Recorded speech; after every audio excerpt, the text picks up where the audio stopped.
Good morning. My name is Lori Singleton. I'm President and CEO for Arizona Forward. Thank you all for joining us. We have over 150 people, I think, who signed up for the webinar today. So we're very excited about the topic, primarily because it's a teaser for our statewide summit that's coming up on October 10th, which focuses on climate action. And this year we're really thinking about and talking about how Arizona can ensure a cleaner future.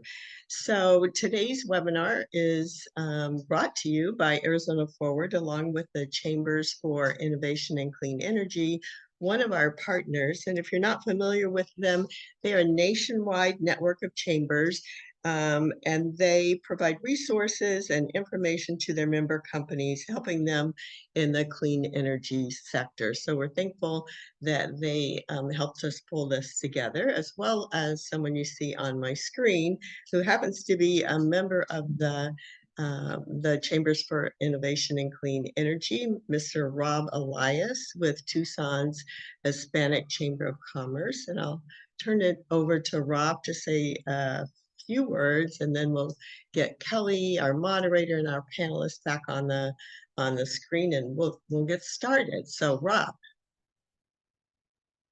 Lori, thanks so much for having me, and thanks so much for the invitation. We think this is an extremely worthwhile discussion and topic to be discussing today. Thank you for joining in and being a part of it.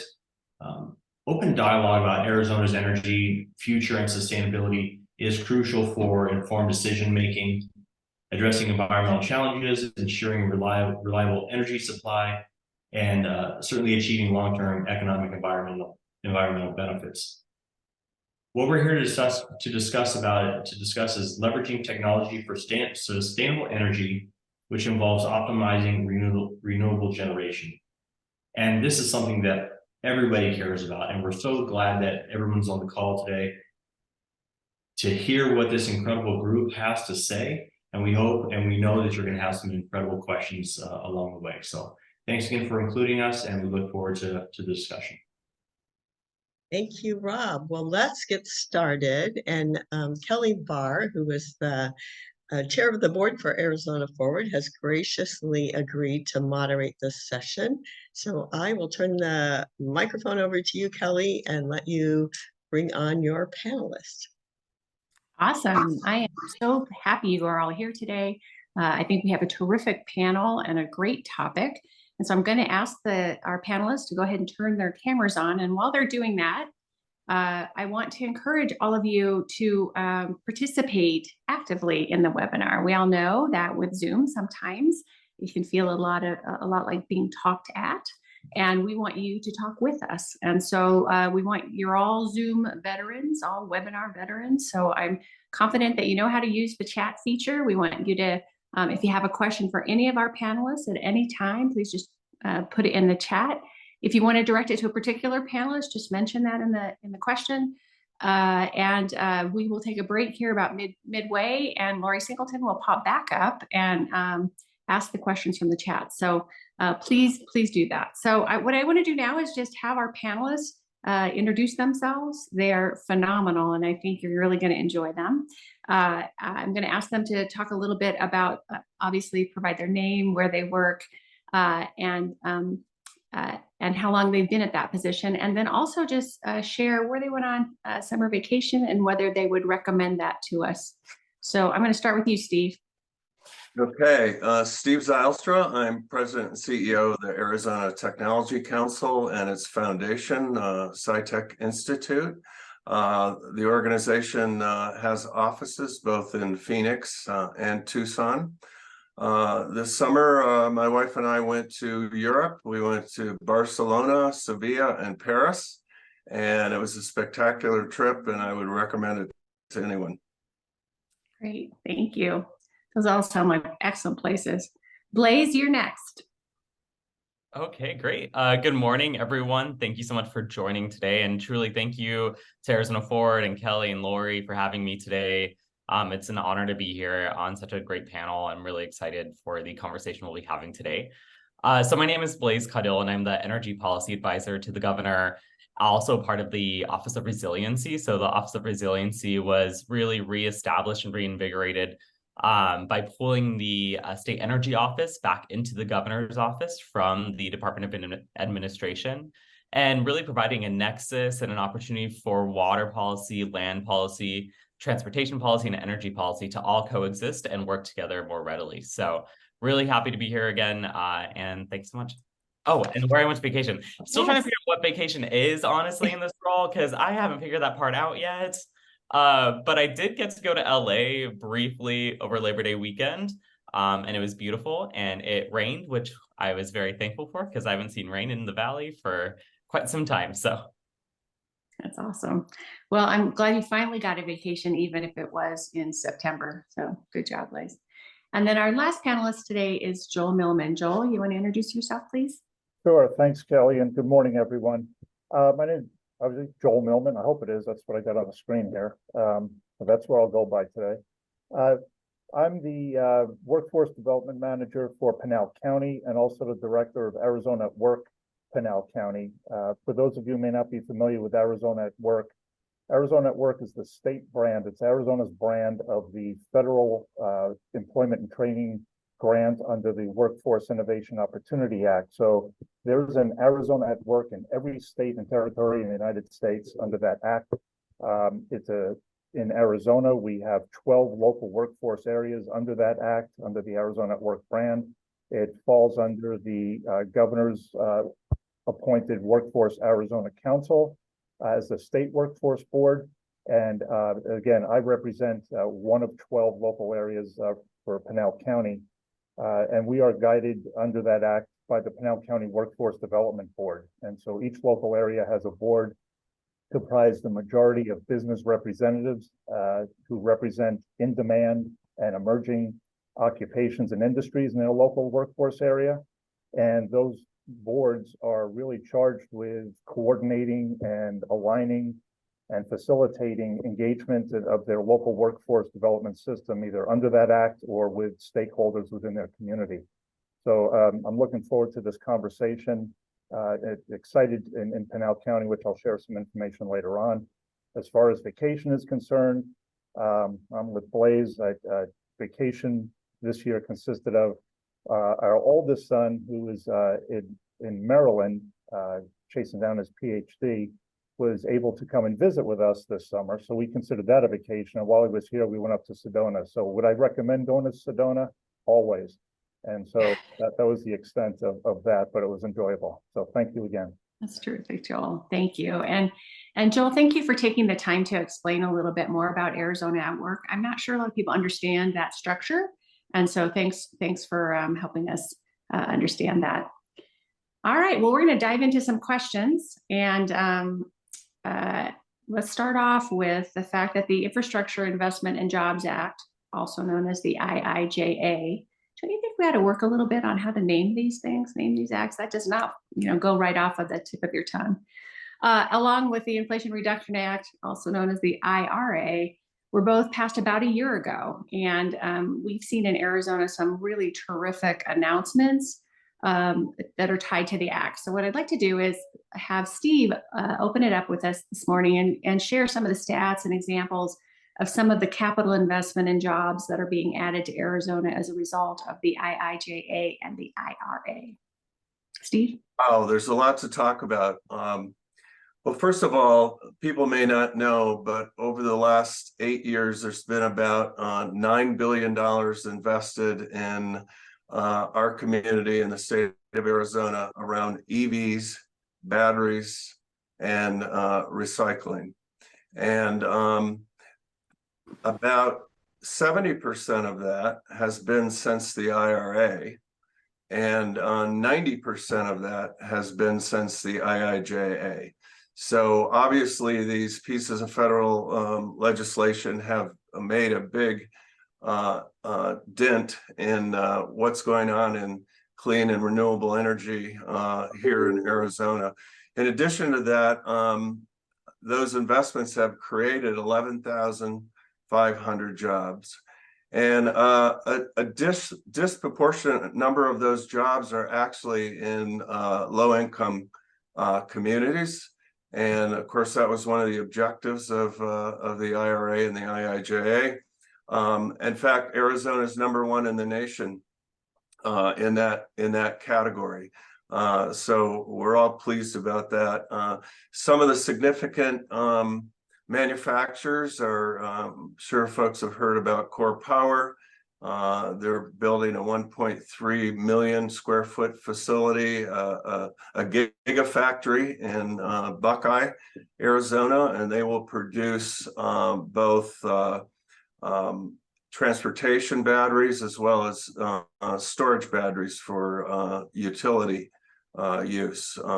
Another big announcement was here in Queen Creek, LG investing $5.5 billion to build 2 plants, one for transportation, one for storage. And that's the largest single investment in a battery facility in the United States. So a lot's been going on since both of these pieces of legislation have passed. Wow, those are terrific stats, and I'm not sure that our attendees are aware of just the incredible amount of growth in the clean manufacturing and energy sector. So I'm sure, Blaze, that folks are really impressed by those numbers. I certainly am. Can you talk a little bit about the key elements that have made Arizona so successful in growing these sectors? Absolutely. And truly, it's a privilege to be able to talk about that. So as a 3rd-generation Arizonan, my family, I mean, we came from Bisbee. We're in Bisbee for mining for generations. And I think that one thing I've discovered about Arizona, just in my own kind of adventures around our beautiful state, is just kind of what I call like an Arizona know-how, right? We all just inherently understand and inherently have a drive to achieve and a drive to continue to move forward and to work and to do. And I think that really is a key part of how we in Arizona have specifically built a very unique and very brilliant energy system, and especially our clean energy economy here in the state. Just about a month and a half ago, the governor was able to attend a ribbon cutting in Winslow for the largest wind power plant in state's history. And what was so unique about this specific instance and this specific project is it was co-sited with the largest ranching and grazing fields in the state as well. And that really, truly kind of gives a really good picture about Arizona's approach to the clean energy economy. It's unique, right? It's unlike anywhere else in the country. It's extremely unique in the sense that it's grounded in our history and embracing the future. And so I think when we talk about the ways in which Arizona is approaching and why we are so successful right now at pulling in these large-scale companies and really building this economy based off of clean energy, it's because we're able to approach it in such a unique way with such skilled and such fantastic partners. So I think on ASU, NAU, U of A, I think on the brilliant and really truly ingenious thinkers in the private and public sectors, we've been able to benefit from a really, really thriving business economy period in the state. And now that we're really advancing into a clean energy economy and looking at how we can be the power hub of the Southwest, that is a key component of that, is those partnerships that we're able to build and how we're able to work together.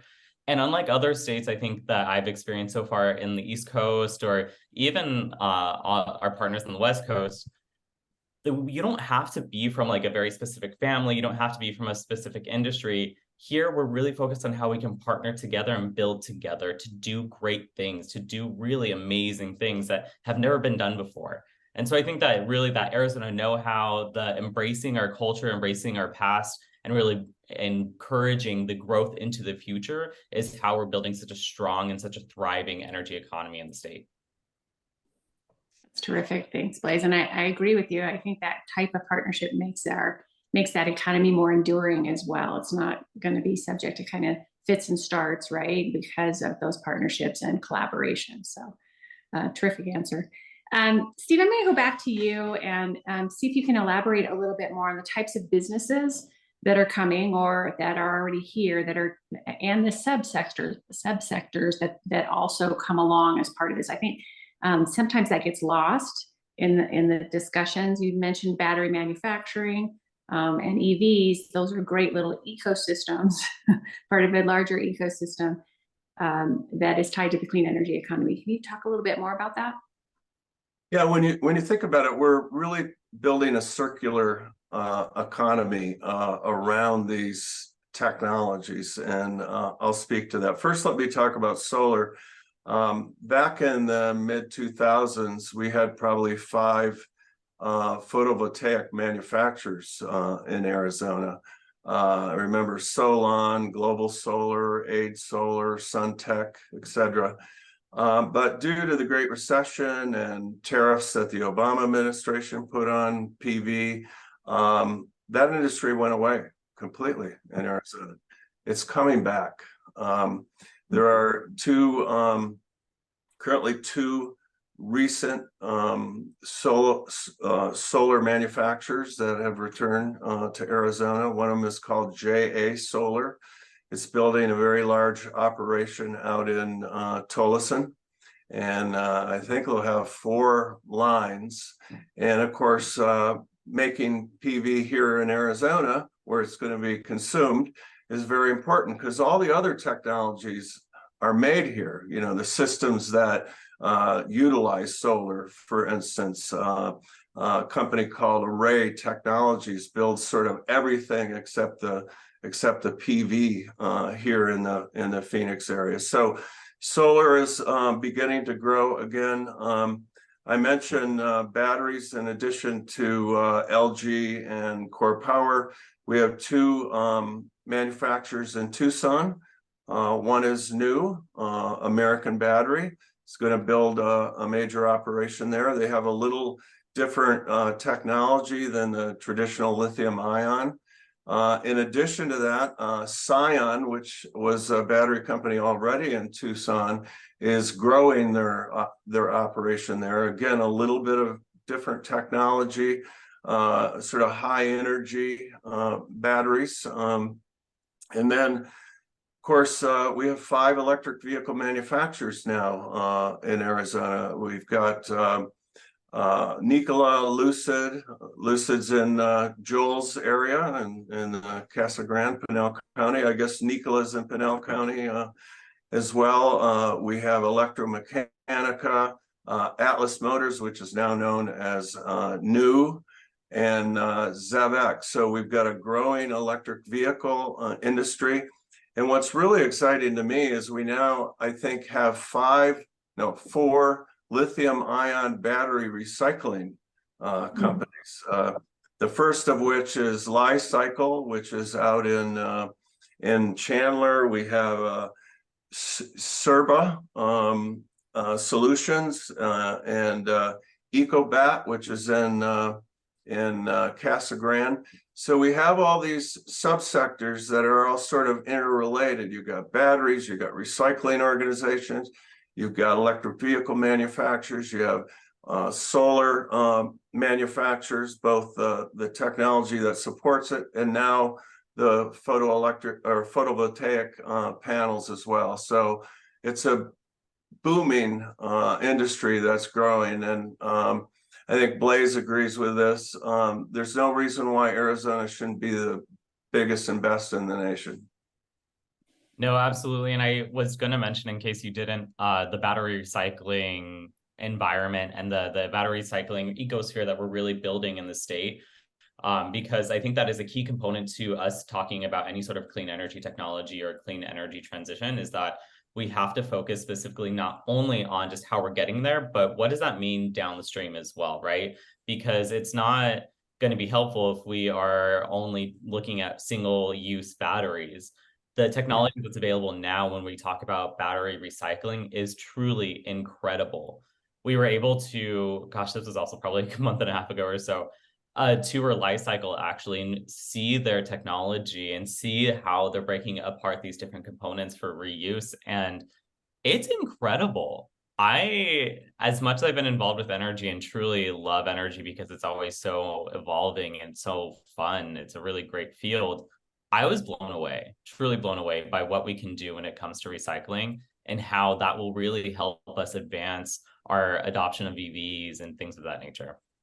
Can I just mention that minerals are important to this industry as well, right? And we are a mining state, right? 70% roughly of all the copper in the United States is mined here in Arizona. We've found a magnesium mine near the border of Mexico that's now going to be mined, another important ingredient in making batteries, and it will be the only magnesium mine in the United States. So some rare earth materials are here as well. So the mining industry will also support this growing electric vehicle industry. Yeah, that is a great point, Steve. And I agree, Blaze, relative to the importance of figuring out the recycling component and making this new economy a sustainable one. Joel, you heard from Steve the myriad of companies that are located in Pinal County. Obviously, that raises some very significant workforce issues. How do you get the workers to be properly trained and ready to work at these new industries? And can you talk with us a little bit about what you're doing in Pinal County to make that happen? Sure. And thanks again for having me here to discuss this. Really exciting times, not only for the state, but especially I'll just speak on behalf of Pinal County. We are, not to get over dramatic about this, but we're pretty much at a historic crossroads right now for the county itself. It's a county in transition when it comes to its industry base, going from a probably commonly known a largely agrarian society, work base, and rapidly changing and morphing into an EV hub, EV supply hub. We're getting semiconductor supply chain jobs into the county. Just as an example of the growth and how it occurs in an area like this, I'll just pick on Lucid as an example. Lucid, when they announced they were coming to Pinal County, I've been with the county for 8 years. And it was my first foray into what is specifically going on in Pinal County. And Lucid was already underway in discussions with the county and the state in selecting a site under one of their code names. But eventually they broke ground and we worked hand in hand with Lucid from day one. And when I say day one, I don't mean from the day they opened the doors to start production. We were talking with Lucid probably about 2 or 3 years prior to them opening their doors, working with them to identify the specific jobs and the specific skill sets that were going to be necessary for us to assist them in hiring their workforce. Arizona at Work traditionally focuses on, we serve everybody. So if you're working, not working, whatever, but our target audience that specifically are those with barriers to employment. And so we targeted individuals that we could help guide and career to this great opportunity that was presented itself. We assisted Lucid in hiring their initial 500 tech workers and production workers. The first group of those they were hired in Pinal County, and then every week they would go over to California because there was no plant here to train them on, and they would be trained in California. They'd come back and forth, and so the key component in that is working with these employers from day one, where they announce and not only announce, but where they make that selection. And what we like to share with employers is just as critical to start the conversation on the skills that are going to be necessary, the numbers that are going to be necessary, and what your timeline to hire is, as it is to build the facility itself. I just want to, as a quick aside, when we're talking about clean energy and we're talking about finished products, we talk about batteries and everything else that goes with it. There's the construction aspect, and maybe Steve and Blaze can speak to that as well, and others. That what I'm understanding, I'm not going to profess to be the expert in this, but even the construction of these plants is more geared towards clean construction and new techniques to ensure that plays right along with it. But circling back to the skills, there are a number of opportunities that we have. We are partnering, the U.S. Department of Labor had issued a grant, the Building Pathways to Infrastructure Jobs grant program, offering initially over $80 million in grants to states and local workforce areas to recruit and train individuals in renewable energies and everything that goes in sync with the pieces of legislation we're discussing here. They're intending to make approximately $200 million available over a period of time to drive this training and to prepare a workforce in local areas. So we're looking at possibly submitting a grant with that. We work very closely with the Office of Economic Opportunity at the state level, and also our partners in other Arizona at Work local areas. We when it comes to workforce, I'll say we know no boundaries. We work very closely. Something like LG is going to be in Queen Creek. We'll partner with Maricopa County, City of Phoenix, Pima County to see who we can bring to ensure that they have a workforce in place. They're looking to, their initial hires by about 700 initial staff, tech and operators by July 2025. So we have already engaged in conversations with them. I converse with them on a weekly basis to start putting together their hiring plan and strategies. And it's not just me, we have a whole team in place from community colleges and local schools. And so that's exciting. Steve mentioned Nicola and everybody else. So we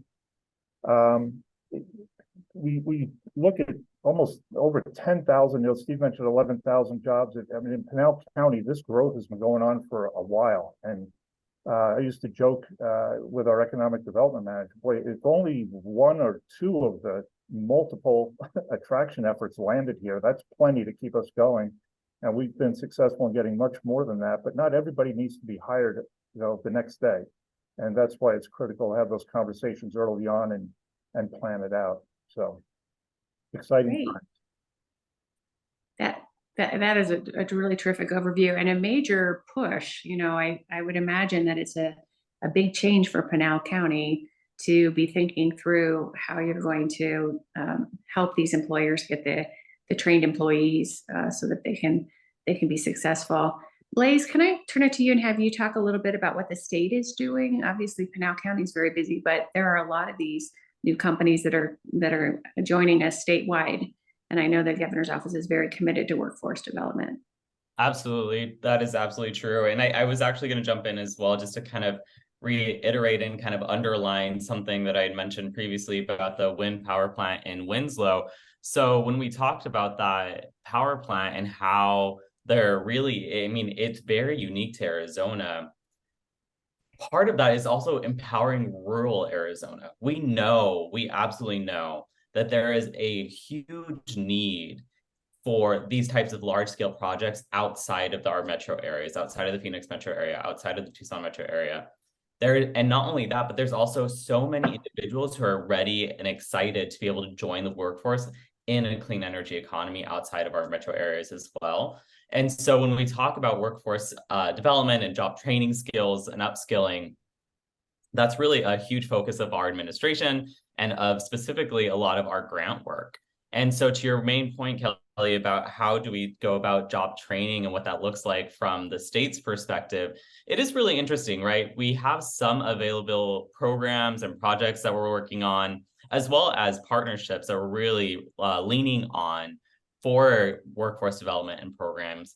But underlining all of that is truly the unique partnerships that we have with the community colleges, with our in-state institutions, and then additionally, the governor's focus on centering workforce development in all of our grant work. The governor is truly, truly passionate about making sure that we are making an Arizona for everybody.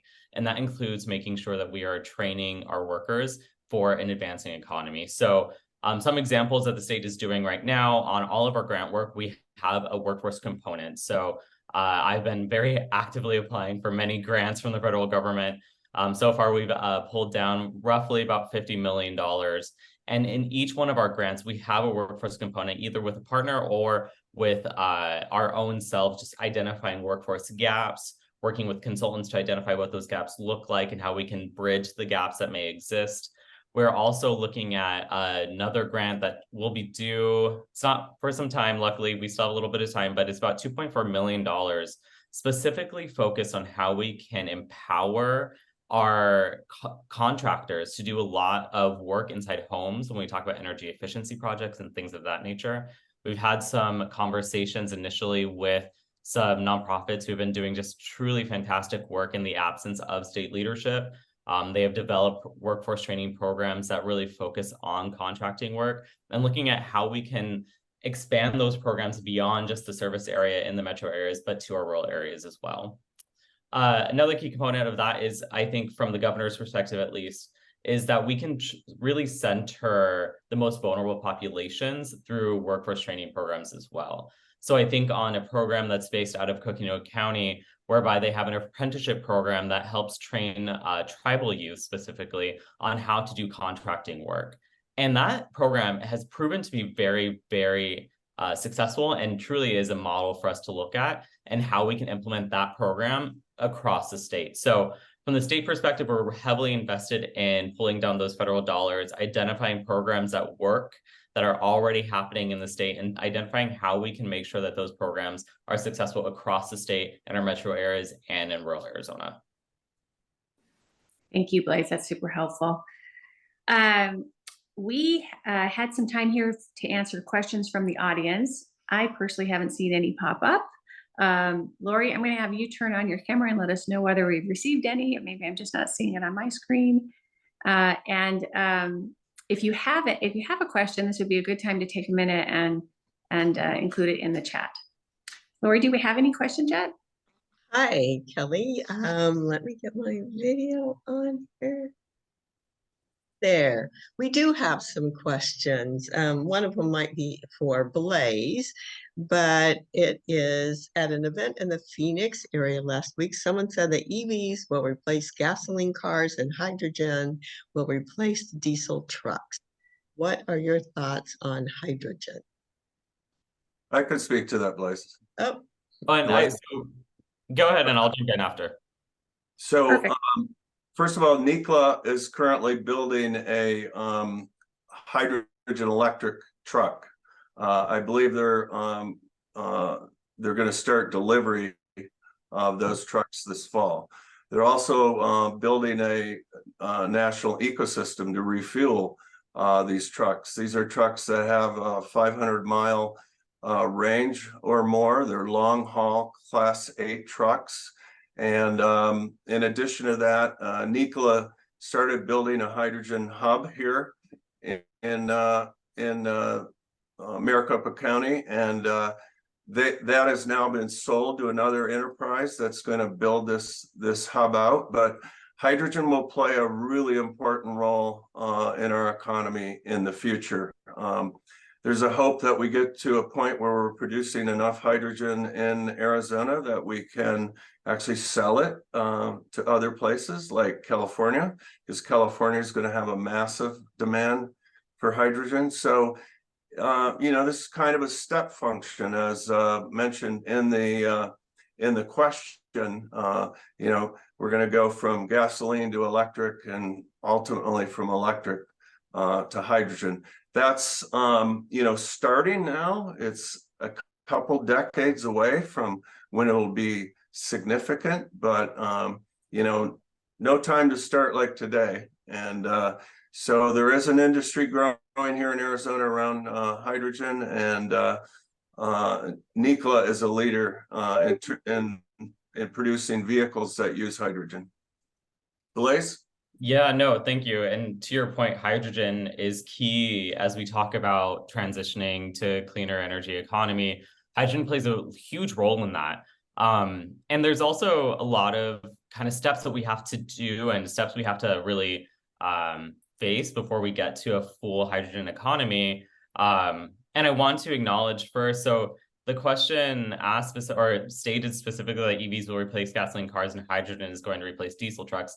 That's potentially true. And also, I want to acknowledge that there is a period there where we have other technologies available as well. So when we talk about biofuels, renewable natural gas, when we talk about renewable diesel, things of that nature, that also plays a huge role in how we go about the transition as well, because we have multiple avenues. And I think that from our perspective, that's a key component to a full and very robust transition portfolio, is all the different technologies that are available and how we can make sure that we are not just selecting one, right? We can't rely on one source of technology. We have to look at what we can do writ large, because that's really going to make Arizona more resilient and more sustainable in the long run.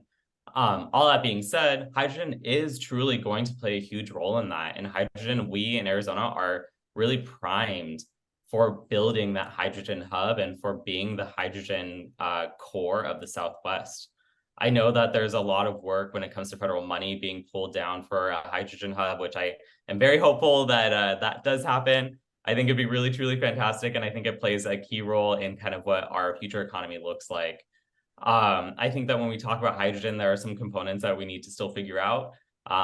When we talk about how it's generated, how we transport it. Luckily, there's so many private partners and public partners who have been doing a lot of that work already and have really focused on making sure that the system is as safe as possible. So I think that as long as we continue that road, that's really key. Secondarily, one of the things that the governor is really focused on is centering our tribal voices and really making sure that our tribal partners are at the table and leading in a lot of these conversations. And I know that I've had some conversations with individuals who are interested in hydrogen, and some of the projects go through our native nations. And so one key component to the hydrogen ecosphere is also including tribal partners and making sure that their voices are very present at the table and very present in all of the conversations that occur in regards to hydrogen. And I should say the utilities are also looking at hydrogen for a future source of fuel. And they've been doing testing around how hydrogen burns in existing generator systems you know, as opposed to natural gas. So, you know, it's coming. Yeah, and actually, if I can speak on that just briefly. So prior to my role now, I was with Southwest Gas, and it was really, really cool to see how the company was going to really engage with hydrogen and kind of the plans around hydrogen. I know that they've been studying how they can blend some of hydrogen into the natural gas system because really there is a natural ecosphere there. And I know that they've definitely been advancing that conversation a bit more. And so to your point, utilities do play a huge part and a key component to that conversation as well. Yeah, that's a great point. And Blaise, you mentioned the hydrogen hub. There's $8 billion available in federal funding, and Arizona worked with neighboring states as well as the Navajo Nation to put together a hydrogen hub proposal. We have our fingers crossed. We haven't heard, we don't have a final answer. But I think the points that you and Steve both made relative to the importance of having kind of an all of the above strategy, you know, we're going to have everything at the table as we make this turn. And hydrogen might take a little bit longer to become fully commercialized. And so having these other options in the interim, I think will be super helpful. Okay, Lori. Go ahead. Mention one thing. The Nature Conservancy has done some extraordinary work around this topic. They've hired some of the best modelers in the country to look at, you know, from today through 2050 and what all the different types of fuels we might be entertaining over the course of those years. You know, this kind of step function that Blaise alluded to. So I don't know if that's on their website, but it's some extraordinary work.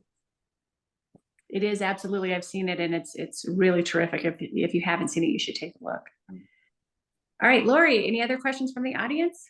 Yes, one of the things that we hear from our members, and someone has asked here today, is there's so many resources that we all know or that are out there, and how do people connect and really understand all those opportunities? So we're going to try something. We have Ben Bryce from the Environmental Defense Fund, who's here in the audience, and I think Macy can turn his video on and his microphone, because we partner with the Environmental Defense Fund, and Ben has some great resources that he can share. So I see you out there, Ben. I don't Ben, see your camera is not on. Well, I'm sorry. Let me see if I can figure this out. If can you hear me? At least you can hear me, right? We can hear you. Live from me. I'm looking at my camera. I don't know if I'm doing something to stop it, but either way. I'll just let you know. Yeah, thank you. Thanks, Lori, for kicking it my way. Before I get to that, I know we were just on the subject of hydrogen, so I'm going to jump into that just a little bit. hydrogen is incredibly complicated, and it's one of those things that if you do it right, it holds incredible potential. But of course, if you do it wrong, it could potentially undermine the benefits that we could get for it. And so while we're on the subject of resources that EDF has put together, we do have one that we call Better Hubs that we put online, available for folks to look at how to do it in the right kind of way, ensuring that hydrogen leaks into the atmosphere aren't undoing any benefits that would come with decarbonization, and of course looking to ensure that hydrogen is focused in those industries where it can do the most good. So I wanted to highlight that since hydrogen is such a tricky thing, but I'll actually answer the question that you asked. EDF does have a hub of information to help businesses understand and take advantage of climate and clean energy provisions in the Inflation Reduction Act, which I'll post in the chat for everybody. But there's a couple of different resources there that can really help businesses that are looking at this, want to take advantage of this, but don't know where to start, because the IRA is gigantic, right? So it's one of the biggest, or it is the biggest federal investment in clean energy in history. And so what we put together are a set of activation guides for different industries that we think can take the most advantage of the benefits of the IRA. And within those activation guides, we can help make the climate case for why these changes can be made, but perhaps most importantly for businesses, help to make the business case. And we'll lay out use cases, the different programs and provisions that are available to these companies, the kinds of returns on investment they perhaps could expect. Of course, their mileage will vary based on their situation, but to sort of orient folks to what's out there. And of course, our EDF plus business arm is available to help folks if they have questions. So I'll post a link to these resources. We also, within that hub, link to other resources that are available that aren't from us, but will be of use. So the White House has their IRA handbook, or excuse me, IRA guidebook. The Blue Green Alliance has user guide provisions talking about IRA incentives. And of course, the IRS has explanations of the credits and deductions that are available as well. So we want to make sure that the success that we're seeing under the Inflation Reduction Act continues, and we want to make sure that people have access to the resources that are out there. So I'll post a link to those hubs, and happy to follow up if there are any other questions. But thanks for sending my way, Laura. You're welcome. Kelly, how are we doing on time? Do we want to take a couple more questions? I think we have one for Rob that I just like to ask that's kind of related to what you were just chatting about. And Rob, would you mind turning on your camera so you can participate here with us? The question I have for you is, how important is sustainability and clean energy to your members? And what kinds of things are you doing to help your members take advantage of these programs in the IIJA and the IRA? Yeah, well, thanks for allowing me to answer the question. Certainly, amongst our 1,400 members, energy sustainability is very important. And our chamber and our members have specifically told me that they care about this. Now, I guess the challenge that we have here, and the question that I get asked, and maybe I can let some of the experts answer this as well.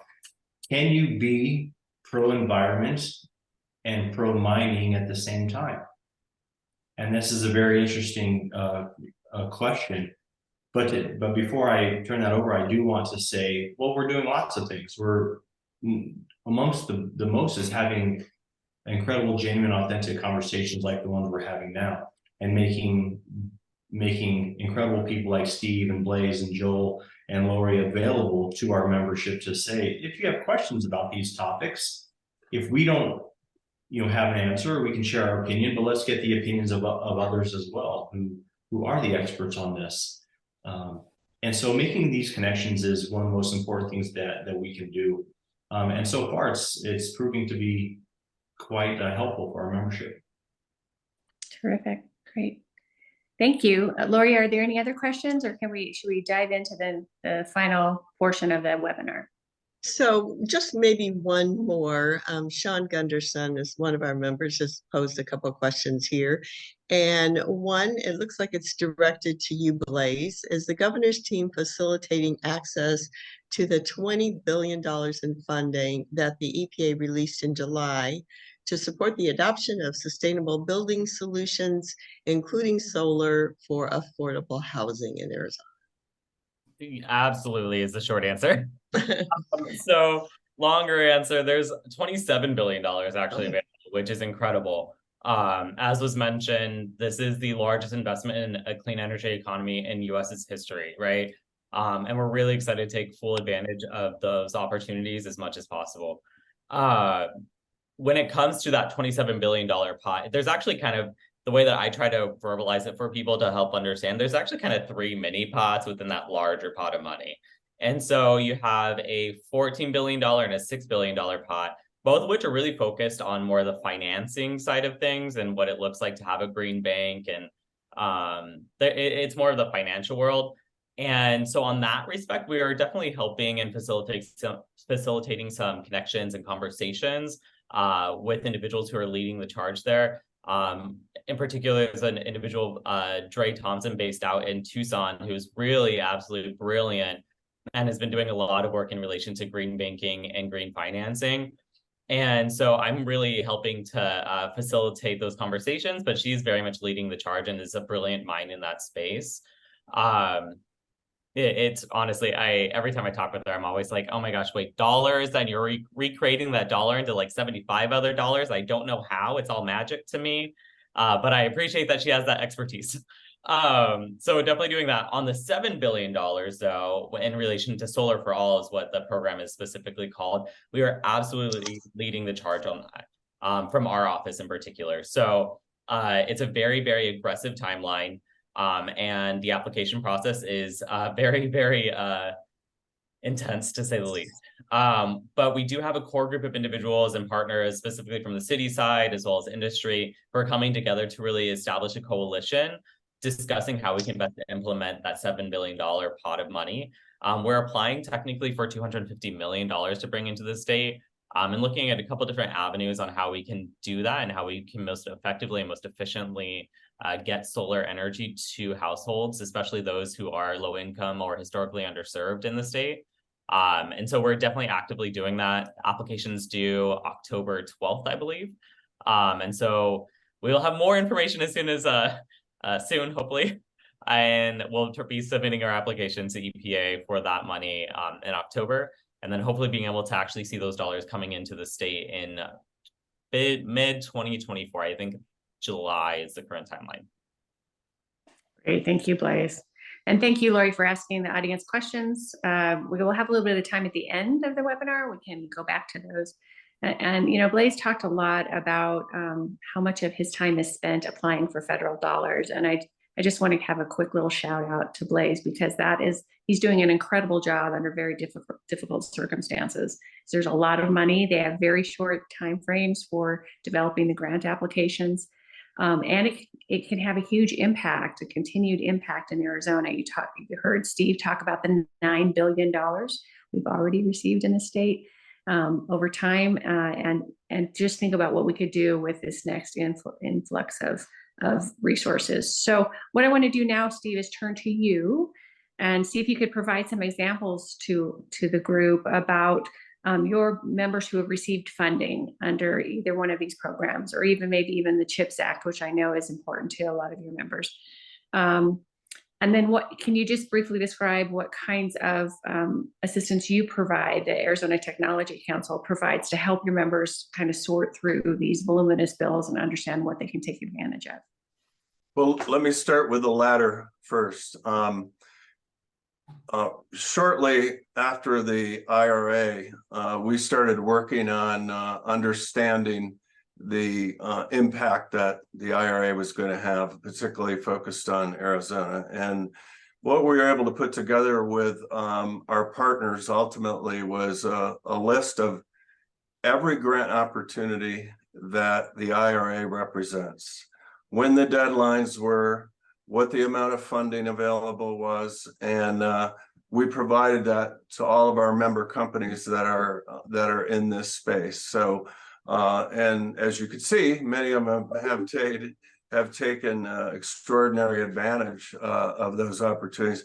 Most of the companies that I've mentioned today are already members of the Arizona Technology Council. So those are the companies that have received significant funding, that $7 billion since the IRA. As you point out, we also have members in the semiconductor space, both TSMC and Intel, which are building massive fabs here, are members of the Tech Council. NXP, also all kinds of other of their supply chain are members of the Tech Council. One of the things that we've done is, I guess it's been 2 years ago, a year and a half ago now, we created a e-mobility and clean energy committee. So all of those companies I mentioned have representatives on the committee, and they come together monthly to sort of work on things that raise the boat for everyone.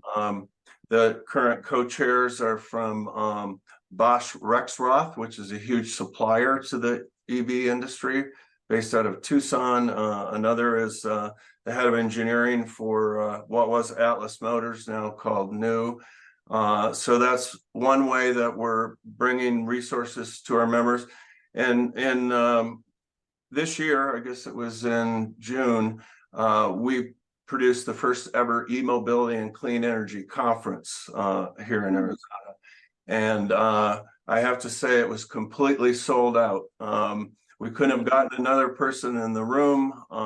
Marin Mahoney was a speaker. The mayor of Phoenix was a speaker. So there's obviously really strong interest in that. So that's why we're involved, right? That's why the Arizona Technology Council is involved. Not only that, we're second in the nation in data centers, and a lot of our members are building data centers. Microsoft, Meta, Google, Amazon, PayPal, Amex, and all of them are either completely 100% carbon free now, or they have stakes in the ground in a few years to be at zero carbon. So they're demanding that their energy come from clean sources. So the tech industry is, in many ways, is leading the charge, both in developing the technology and demanding that clean energy as part of the portfolio. Yeah. My former work at SRP, I worked with a lot of those customers, and they do drive a lot of the need for clean energy, and they're definitely doing a great job in that space.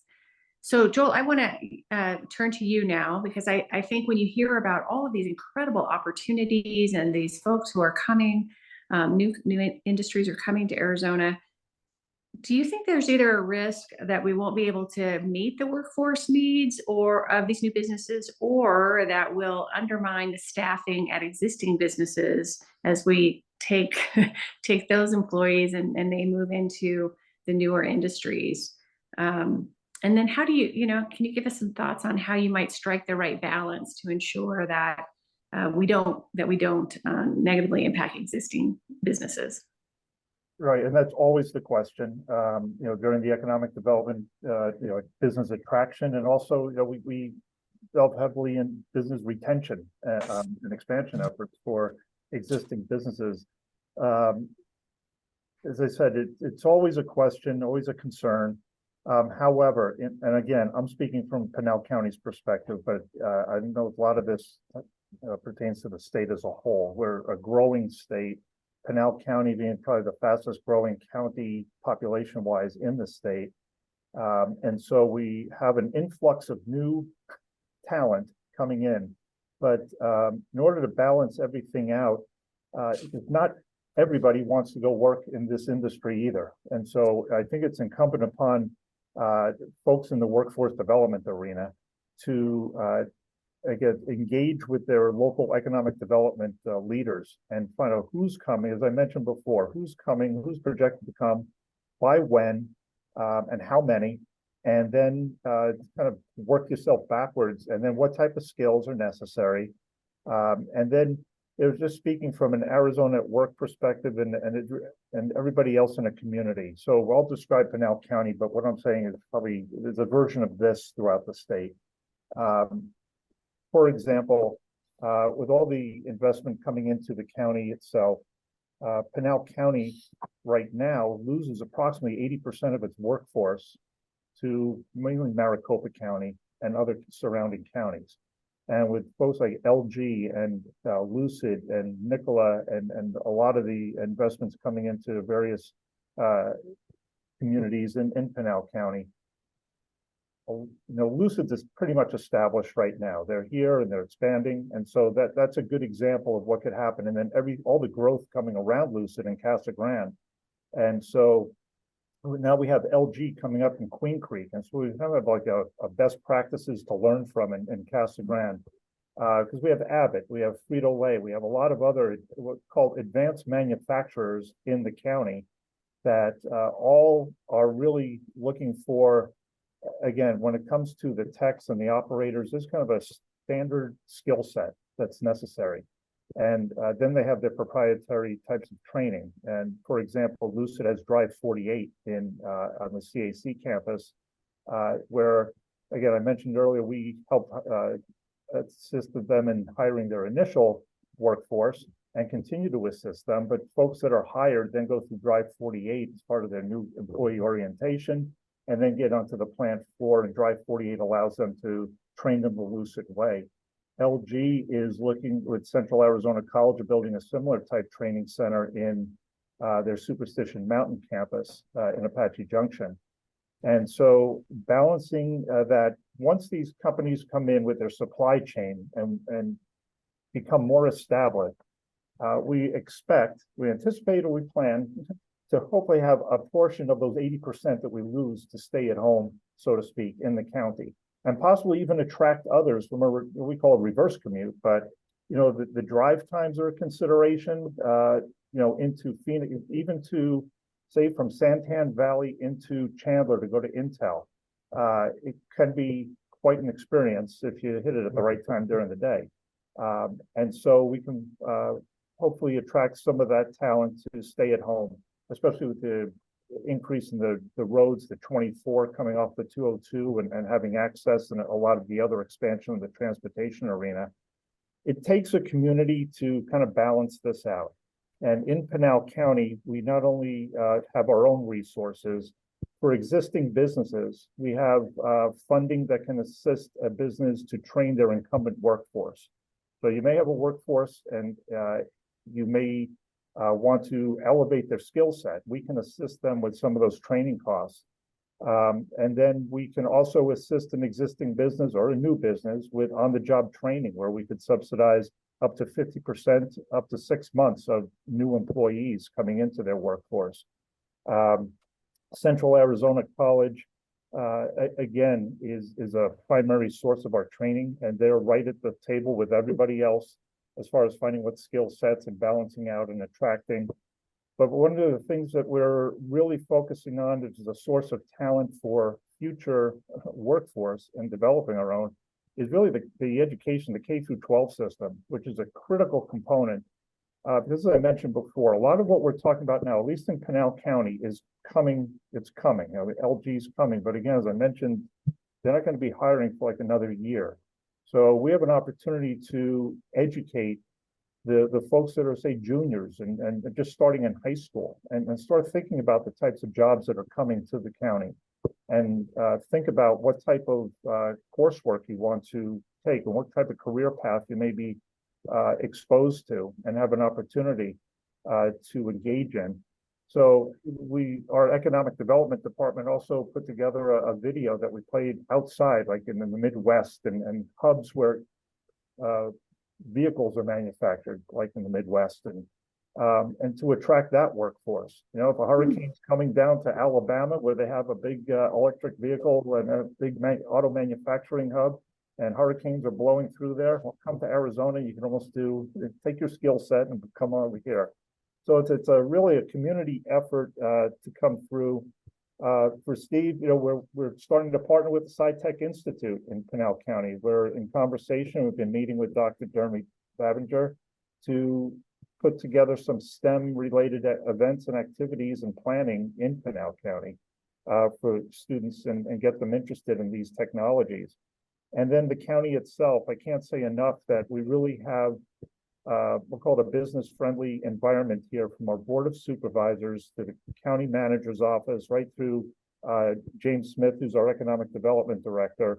Really, we're all in sync, and the community at large, as far as working together.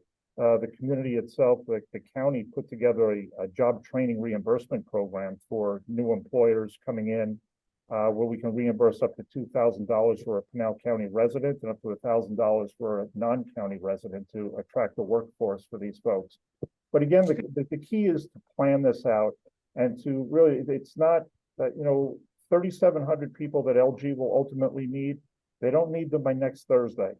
They just need, an initial, 10, and then they'll need an initial 300. And so it's kind of spaced out. And if you can plan it properly, and with the somebody mentioned earlier, collaboration, cooperation, and partnerships. It's I'm not making light of it. It's a daunting effort, but it's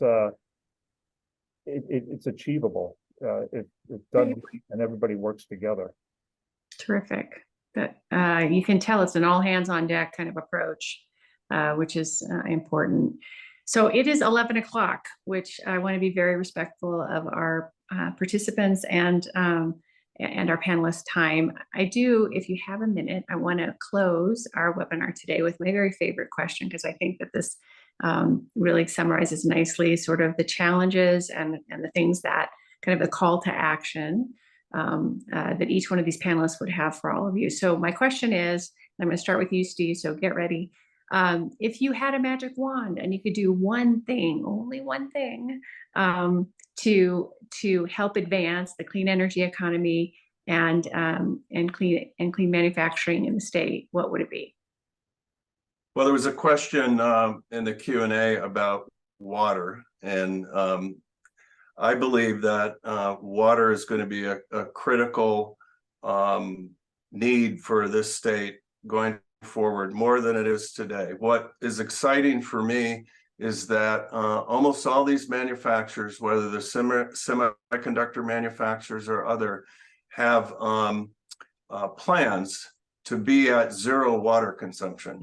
And what that means is they're going to reuse water, they're going to use wastewater, and they're going to have zero impact ultimately. In 1980, we led the nation. Today, still are really a leader in water management. And, this is now, again, a responsibility of the Office of Resiliency. But, my dream, my magic wand or crystal ball would be that we develop a new plan around water that's just as groundbreaking as the one we initially had, that leads this state through the next century. I believe that's doable, and we've got the brains here in Arizona to achieve it. But water is going to be essential to everything that we're talking about. It's used in the manufacturing process, but we have technology now that allows us to reuse and use recycled water for those needs. So water. Water is your one thing. How about you, Blaze? I think that mine is going to be kind of like, it's going to be funny. Anyways, if I had a magic wand and I could make it work, I think that I would want to have a more collaborative spirit amongst all parties. And so I think that we have so much potential in Arizona, and we truly are primed for not only investment, workforce development, but really becoming that hub of the Southwest when it comes to clean energy. And I'm very thankful that we have opportunities to engage like this. We have a lot of groups who are really passionate about what a partnership can look like. And I'm truly, truly thankful for that. And also I want to, and if this is where my magic wand comes in, is just to encourage that spirit even more with all parties involved, and to be less skeptical of a lot of the federal funding that's coming into the state, because we really do need to take full advantage of those funds that are available. And so being sure that we can live in a very collaborative spirit would be my magic wand, if you will. Okay, thank you, Blaze. And Joel, how about you? I would just say, the collaboration, obviously, not compete against each other for a lot of this effort, but really align and just leverage existing resources. Everybody's got a role to play and the expertise in their particular role. But if I had this big wand, I would just wave it over for continued growth and success for this effort. And then also have housing that can keep up with the workforce that was going to be needed. And again, roads for folks to get from their job to home, and a job for everyone that wants one, whether it's in this industry or some supporting industry. All right. So Joel kind of shoehorned in there several things with his magic wand, but all really important to make all this work. So I just want to thank you for staying a little bit longer with us today. We appreciate your participation in the webinar, and I really want to offer my thanks to the panelists who were fabulous today and learned a lot, as always. And we will stay on here for a couple minutes if that's helpful. And if you have questions, you can continue to ask. Otherwise, we'll wind this up. And thanks again for joining us.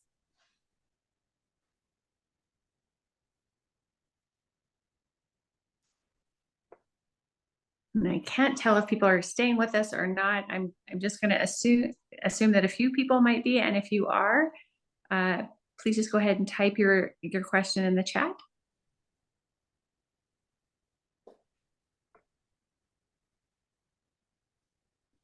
It looks like 35 people are just kind of hanging around and saying, are people really going to stay, or should I go? Should I stay or should I go? So I do see one question, Kelly, that is out here is from Alan Kinnison. There's heavy emphasis on clean energy, which is good. However, can you address the impact to available water resources? This is probably what Stephen saw. But other than that, I can totally add in just a little bit on that. So one thing, admittedly for me, I'm not the expert on water. I will just say that up front. But our office does have our water policy advisor, and he's truly brilliant. Patrick Adams brings a great mind to water policy, and knows more than I can ever even dream of forgetting, quite frankly. But one thing that I really learned from him, and when we talk about clean energy and advancing clean energy technology in relation to water, is we in Arizona, to Steve's point earlier, have had a very strong past when it comes to water conservation and water policy. And the things that we have set in place previously are working. And there's a reason they're working.